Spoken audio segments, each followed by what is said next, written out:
area, okay, literature will be produced. But what will comparative literature do? Comparative literature will be comparing the text beyond the geographical borders. Not always, but in maximum times, the text of a country, a text of a writer will be compared with other text of other country, other language, other literature, or other culture as well. Okay. And recent development in cultural studies, post-colonialism, concept and criticism of the canon, shifting hierarchy of original and translated text, etc., have made comparative literature among the most dynamic of intellectual field. Okay, without comparison. Okay, most probably you have heard the name of term, that is binary opposition. Binary opposition, that means day, night, good, bad, okay, black or white. So putting two things together, two different things together, we can make a comparison. And without the idea of day, we couldn't have the idea of night. And for this reason, this comparative literature has been a canon. And this comparative literature has introduced some methodology that will be dealing with several fields, several genres, several cultures, several literature in terms of post-colonialism, in terms of translation, in terms of other concepts, that everything will be compared in this course, comparative literature. Side by side with the theoretical awareness, the course includes some text for comparative analysis. The course teacher will also select the text for comparative study. Okay, so we will select some study as well. And in recent time, comparative literature has gained an independent academic study. Okay, at the very beginning, comparative literature was in a vague area, whether comparative literature will be a subject or not, whether comparative literature will be dealing with what, who, and which subject, and what will be compared in this discipline. But next time, gradually comparative literature gained popularity, and for this reason, comparative literature has been an independent discipline or subjects. And especially that course, comparative literature, fascinated the scholars all over the world, and the scholars from literatures, the scholars from cultures, scholars from post-colonial studies, and scholars from theoretical studies everywhere. And this inclusion of the course in comparative literature can facilitate the study of literature and cultures more holistically as a whole, not as a part. Holistically, we will see a literature. That means the literature production, its time, its place, its theme, its style, everything will be compared. When everything will be compared, it is called the holistic comparison. In comparative literature, such kind of holistic comparison will be done.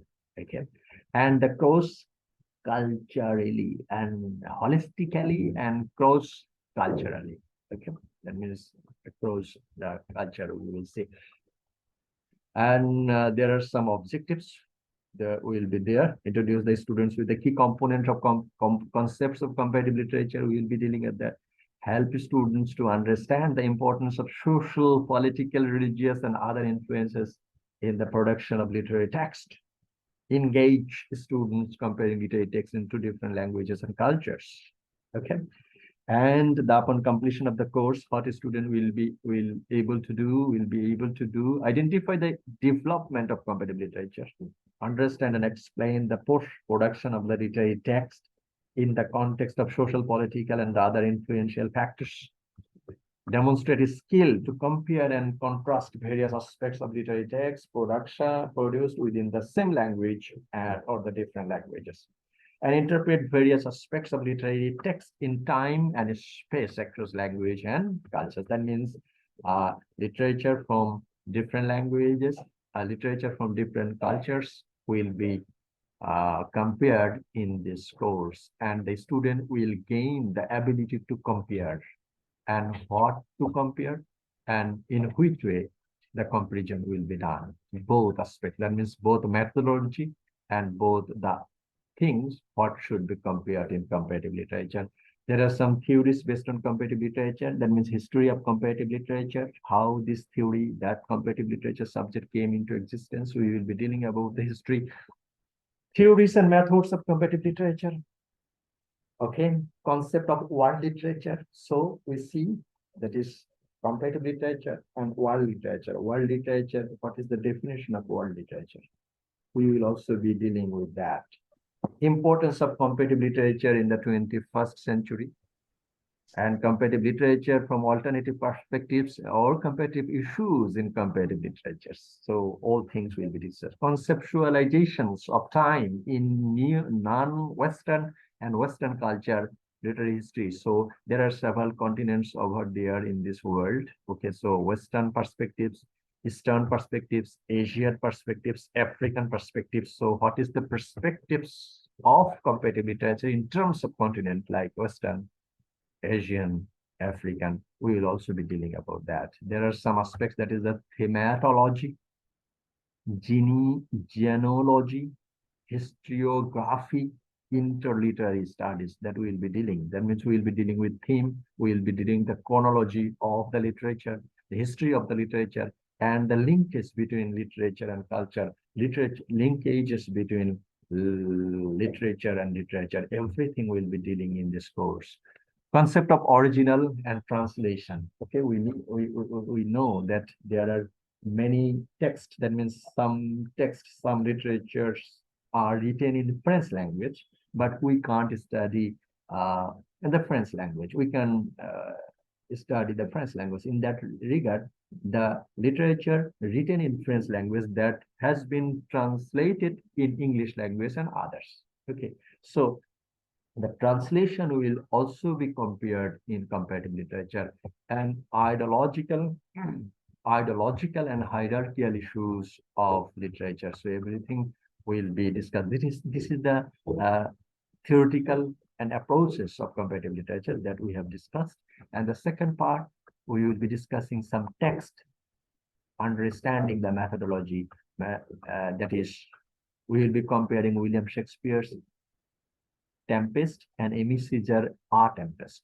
Okay, so Tempest written by William Shakespeare, it is a drama. Amy Caesar A Tempest, it is a drama. So in case of these two dramas, we will be comparing. Even we will be comparing Homer's Iliad with Michael Madhusudhan Dutt's Jagannath, and aspects of nationalism and identity in poetry of W.B. Yeats and Shamsur Rahman. So one Irish poet and another Shamsur Rahman, Bangladeshi poet, and also Homer's Odyssey and James Joyce's Ulysses, and aspects of magic realism in Gabriel Garcia Marquez, that is 100 Years of Solitude, and in Bangladeshi writer Shahidul Johir, a comparative literature. So how did Shahidul Johir and Gabriel Garcia Marquez worked on magic realism, that we will also be dealing. And again, we will be dealing with W.B. Yeats and Jagannath Das. Okay, so these are the things we will be dealing in this course, and there are some books available here. So recommended reading: Ben Hutchinson, Comparative Literature, a very short introduction. When Aldrich, Comparative Literature, Matter and Method, a good book. Okay, if you can purchase this. And Susan Bassnett, Comparative Literature, a critical introduction. And Charles Bernheimer, Comparative Literature in the Age of Multiculturalism. So most probably 1, 2, 3. These 3 books are available in Bangladesh. You can purchase it from Fan Books Corner. Okay. Other, you can get it from the PDF version. Okay. So if you can do so, we will be reading these books to understand the course Comparative Literature. Okay. And these books, you may have some PDF copies. So if you get the book number 4 to 8, so you can do so. We can study those books. That is comparative literature. Okay. So this is that course we will be dealing about that. And again, now let's have a look to the course component. Okay, so